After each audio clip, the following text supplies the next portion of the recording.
انہیں معلوم تھا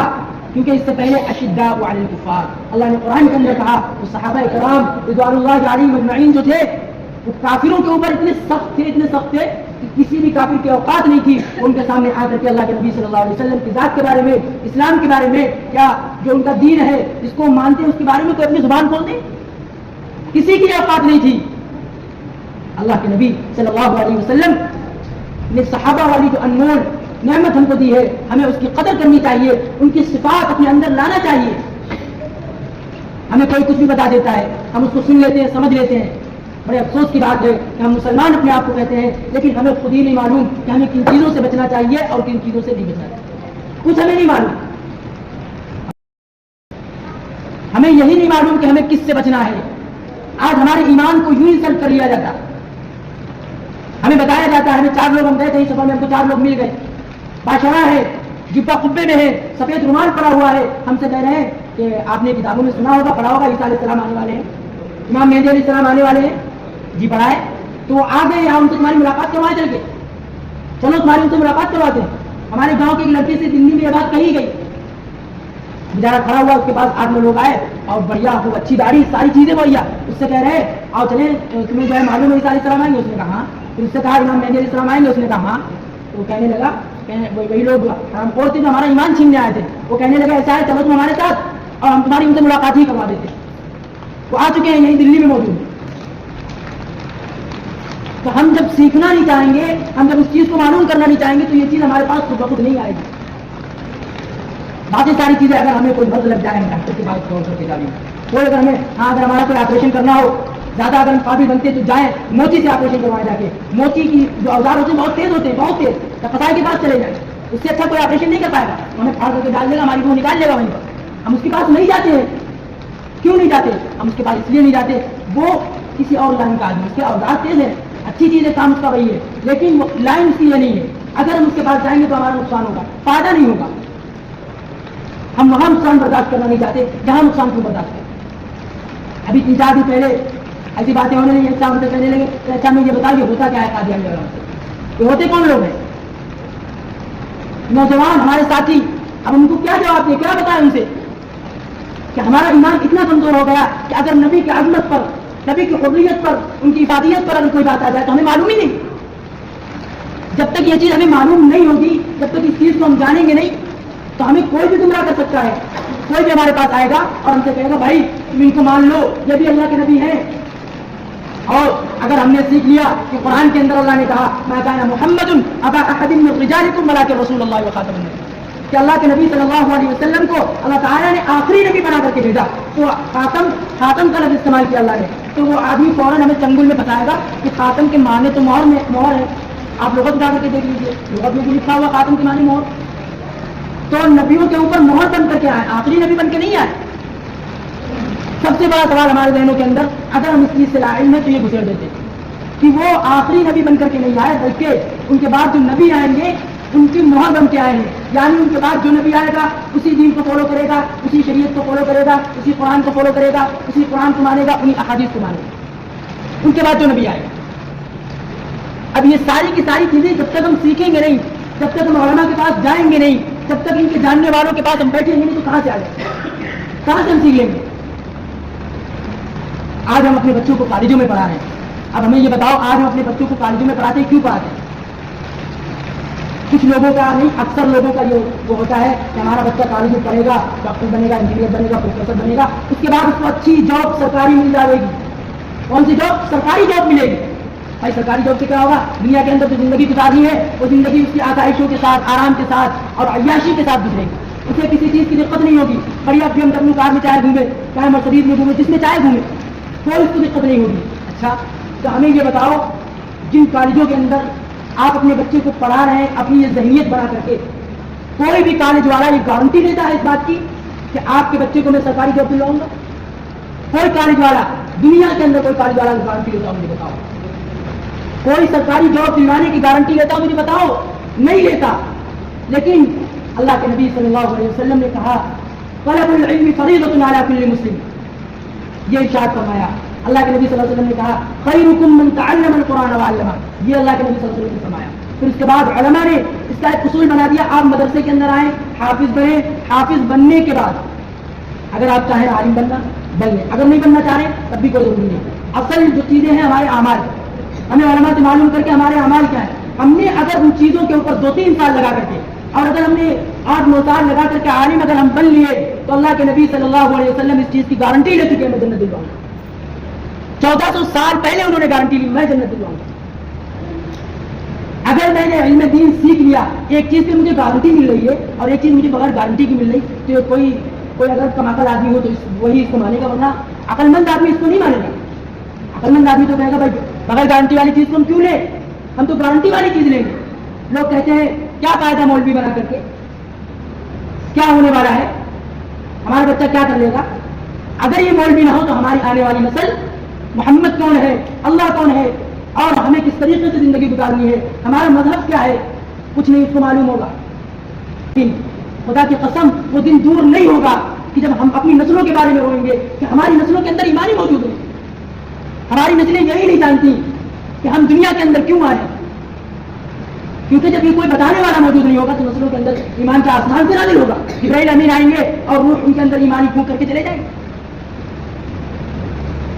ہمیں ہمارے اندر جو استطاعت موجود ہو، جس طریقے سے ہم کر سکتے ہو، جس طریقے سے ہم دین کیا کہتے ہیں اس دین کا تعاون کر سکے کریں۔ اب لوگ کہتے ہیں یہ کام تو فری ہونا چاہیے، اچھا یہ کام فری ہونا چاہیے، باقی کام تم فری نہیں کر لیتے، کسی کو دوائی دیتے وہ فری نہیں دے دیتے، وہ تو خدمت خلق ہے، اس پہ زیادہ اجر ملنے والا ہے بھائی، اس پہ اجر آپ کو زیادہ ملے گا۔ اگر آپ ڈاکٹر ہیں، کسی کو آپ دوا دے دیں، کوئی غریب آپ کے دروازے پہ آیا اس کو 1 کنٹل غلہ دے دیں، تو مانگنے والا بابا آیا اس کے سائیکل پہ آپ 1 کنٹل باندھ دے جاؤ، تو آپ نہیں کر سکتے، اس کو آپ کریے بھی نہیں۔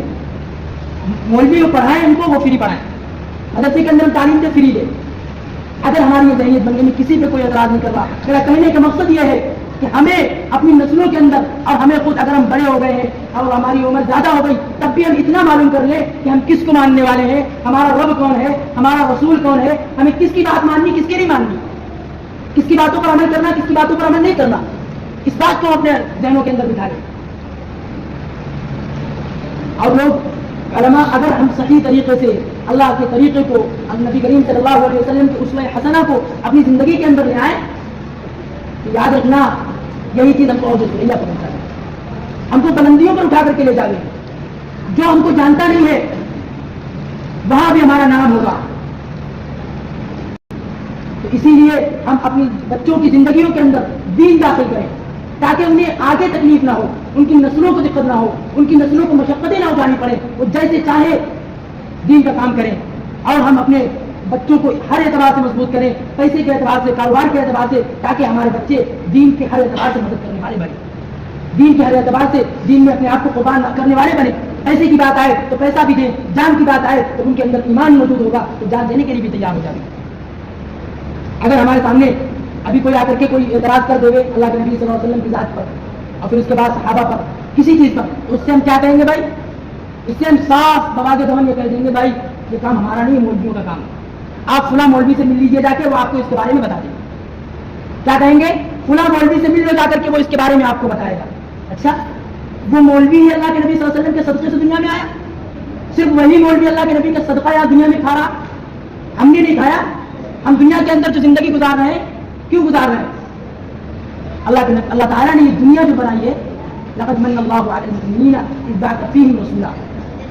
ایمان والوں پر احسان کیا ہے۔ کائے کا احسان کیا کہ اللہ کے نبی صلی اللہ علیہ وسلم کو ہم کو دیا اور ان کے صدقے سے ہم کو زندگی دی،